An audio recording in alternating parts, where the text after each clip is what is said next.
રાજકોટની રાષ્ટ્રીય શાળામાં બે સગીર સાથે સૃષ્ટિ વિરુદ્ધનું કૃત્ય આચરવામાં આવ્યું। છેલ્લા 1 વર્ષથી બે આરોપીઓ શોષણ કરતા હોવાનો ખુલાસો। પોલીસે સંદીપ કણસાગરા અને જયેશ મજેઠિયાની ધરપકડ કરી। સગીરોને ડરાવી ધમકાવીને કુકર્મ કરાતા હોવાનું પણ સામે આવ્યું છે। એ ડિવિઝન પોલીસે ગુનો નોંધી તપાસ શરૂ કરી।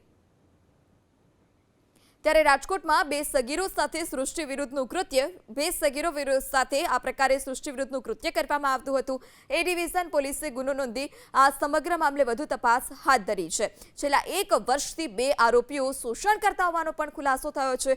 પોલીસે સંદીપ કણસાગરા અને જયેશ મજેઠિયાની ધરપકડ કરી। સગીરોને ડરાવી ધમકાવીને કુકર્મ કરવામાં આવતું હોવાનો આરોપ છે। ત્યારે આ બંને નરાધમો કે જે સગીરો સાથે સૃષ્ટિ વિરુદ્ધનું કૃત્ય કરતા કુકર્મો કરતા હાલ પોલીસ સકંજામાં। ત્યારે રાજકોટમાં બે સગીરો સાથે સૃષ્ટિ વિરુદ્ધનું કૃત્ય સાથે આ પ્રકારે સૃષ્ટિ વિરુદ્ધનું કૃત્ય કરવામાં આવતું હતું। એ ડિવિઝન પોલીસે ગુનો નોંધી આ સમગ્ર મામલે વધુ તપાસ હાથ ધરી છે। છેલ્લા 1 વર્ષથી બે આરોપીઓ શોષણ કરતા હોવાનો પણ ખુલાસો થયો છે। પોલીસે સંદીપ કણસાગરા અને જયેશ મજેઠિયાની ધરપકડ કરી। સગીરોને ડરાવી ધમકાવીને કુકર્મ કરવામાં આવતું હોવાનો આરોપ છે। ત્યારે આ બંને નરાધમો કે જે સગીરો સાથે સૃષ્ટિ વિરુદ્ધનું કૃત્ય કરતા કુકર્મો કરતા હાલ પોલીસ સકંજામાં।